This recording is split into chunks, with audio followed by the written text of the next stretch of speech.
Good morning, everyone. It's Tuesday, July the 29th, and looking here at the XRP chart on the 4-hour, we're about to come up to an hourly close. So let me come over to that one. We're trying to put in a bottom here. I told you yesterday that I thought we'd have an ABC, a C-leg correction here that would hopefully stay internal, that we might retest the $3 area. We're currently watching to see if maybe this was the bottom here at about 307, 308. Obviously, if we come and start closing above 319-ish, I'll start to think that this was the bottom. So let's see what happens here. We're either going to get rejected here shortly and come back over. This could be a wave 2, then a wave 3, 4, 5. So we could still test 302 before this is all said and done. But I do believe we're close to the reversal here.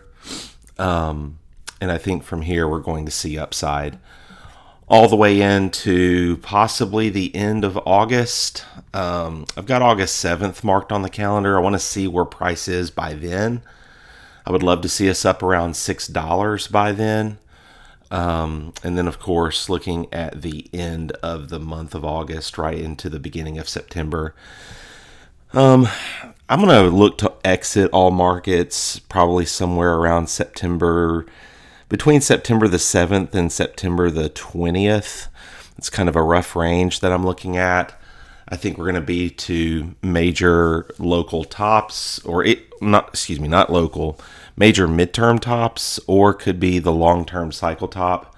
We just need to see where we get here in the next 20 to 30 days. Again, I've just always stood by my views that when XRP gets true impulses, at least in the history of the asset so far, those moves happen rather quickly. 500+% in 30 days, as recent as November.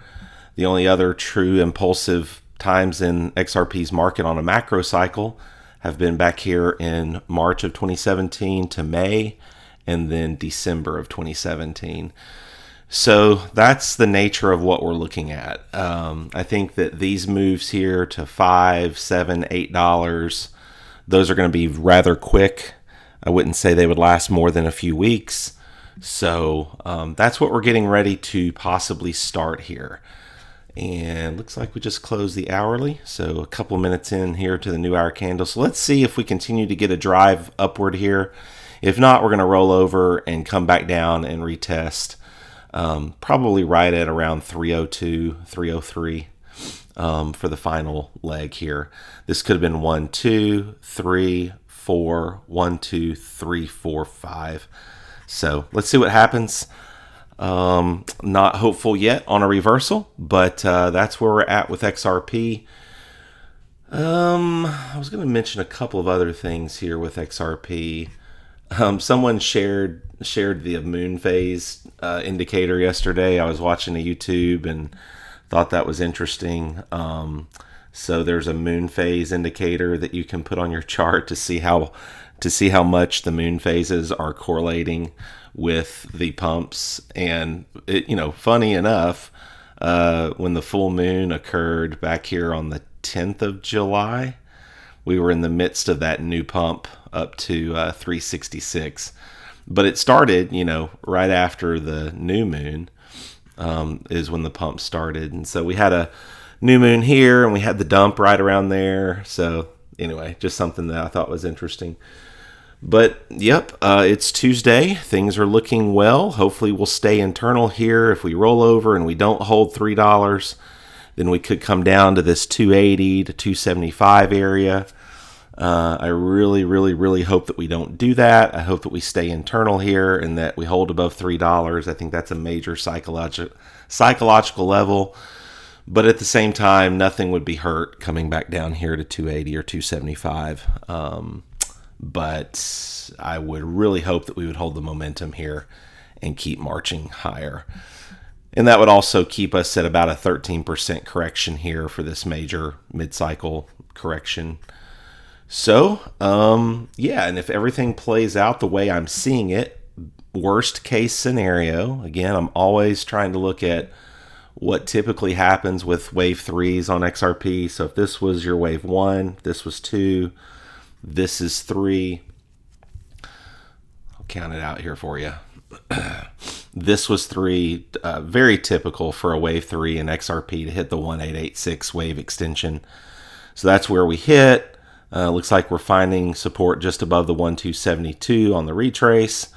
And then typically with XRP, when it wicks the 1886 straight like that, we either come to the 3618 at the very least, or we come to,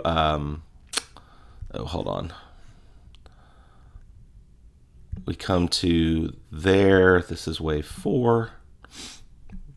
And so we either come to the 3618 for the top of wave 5. And I won't rule out, and this is where, counting these waves is difficult. It only works in hindsight. But what I wouldn't rule out is that this was 1, this was 2, this is 3. This could be still 3. That could be 4. And then we could put in a 5th up to the low double digits. But if we just run straight to the 4618, then this most likely was your ending 5th. So that's what we'll need to see, is the nature of how quickly we get to 630. Do we have an intermediate pullback to 450? If we do, then the argument could be made that this was 1, 2, that's 3, this is 4, and this would be a higher 5th. So that's what we're watching, and that's the nature of Elliott Wave theory, is that it's very subjective in the midst of the waves that are playing out. So that's where fib levels help you.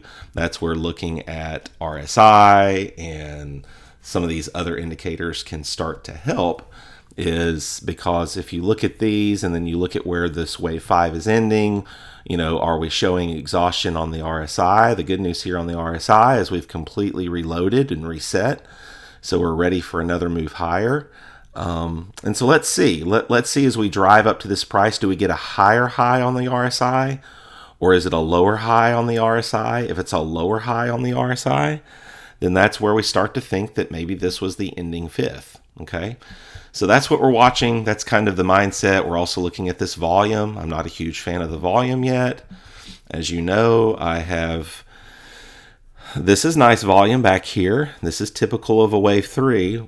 What we want to see here in this next move is what kind of volume do we get? Are we overtaking the previous volume in this move in November? If so, then we can say that with high likelihood, this was just wave 1. This is wave 3, followed by a 4, followed by a higher 5th, maybe to $23, $28, okay? So that's what we're waiting to see. The market will tell us, and that's the beauty here. We don't have to force a trade. We don't have to hope. We don't have to pray to the bear or to Brad or Chris. All we have to do is look in and see one thing. Well, a couple things. Number 1, do we have confirming volume that this is actually a wave 3?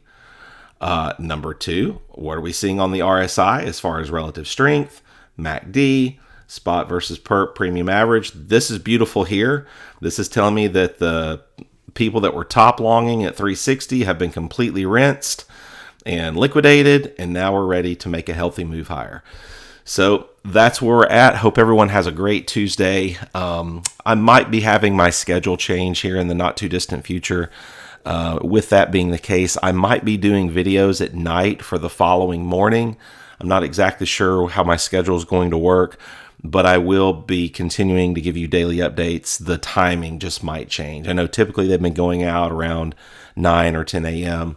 each morning, but that might get tweaked here in the days ahead. So just a heads up there, but yeah, everything's looking good so far, and looking for this march up to start very, very soon with XRP and the rest of the alt market. And looks like we're getting some of that here on some of these other coins, Flare, XDC, Stellar. So things are looking good. Everybody have a great day. Thanks.